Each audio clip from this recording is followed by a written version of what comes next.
Hey everyone, so for the past few months, some of you guys know that this time I went all in on trying to make an actual game. I wanted to see if I had what was needed to actually pull it off, and so far I've been happy with my project. The customizable movesets, a dynamic combo system, different enemy behavior types, and overall an attempt to have a different approach to action-based combat. But even with already a relatively small scope, there's still a lot of variables that you really have to look out for. Can the environment run properly? And if it does run properly, does it even look believable? And when all that works, does it even make for good environment design? How can the players navigate? How should I render the actors? Is the code optimized enough that if I put a fair amount of actors with it, it will not tank any performance? So even when this scope was already small, I kinda knew that I even had to make it a little bit smaller. Something simple, something replayable, and something I know that I can definitely finish. So enter Siege, which is a fairly straightforward combat game. You have your classic controls, basic attack combos, string your combos with heavy attacks, jump, dodge, and switch weapons, classic action game stuff. For the combat focus, it's mostly many versus many. It's a skirmish game after all, but there's also depth if you focus on just one enemy. And it's fairly simple. You got three main game modes. You got Team Deathmatch. It's simply a race to 50 kills. You also got Siege mode, which is a King of the Hill based game mode.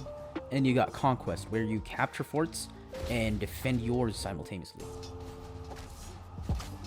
Mainly many versus many is a key objective for me because of the type of games that I usually find myself making. It really works best for those scenarios. So to really understand constructing these, I had to take it to another step. I added an option for split screen to the game because, it's always just really more fun when you have someone to play against. It really also adds to the replayability. But also one of the main reasons was the discipline to implement a system like this was a really useful skill to learn. It's the reason why even big studios promise split screen, but then after a few months they do end up canceling it. That's because the features really require commitment from the ground up. Even now I do still suffer a few issues because the rendering is really different when you're not taking all actors in your scene. A lot of times it's only activated once you're close, and when you have two players in that system, then the rendering is doubled.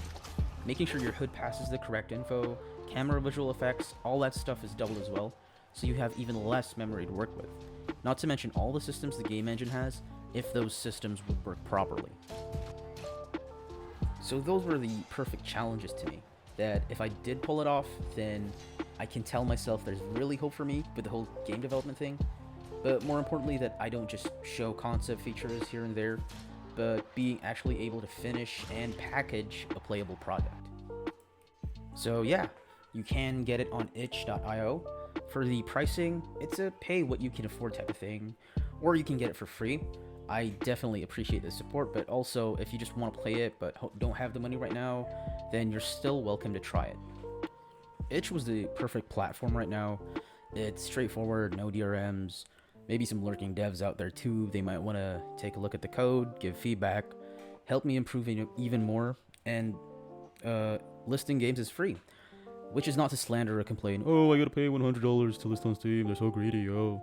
No, it's not that. It's really just because right now it's kind of a small scope game. And I like to be realistic as well, not be delusional. I definitely have to start somewhere. Saying no one really makes their dream game as their first game. Unless they have the money or whatever. But I know this is the right move for now. Just keep making stuff until enough people like it, then move on to making even bigger stuff. My main goal in all of this is to really test myself, to learn, to make the whole project from start to finish, and so far I did achieve my targets. For the scope of Siege, if this is the last we see of this thing, no, I definitely plan to do more with it. There's some stuff I got planned for it soon that I'm really excited to show you guys. So yeah, thanks everyone, happy gaming and happy modding.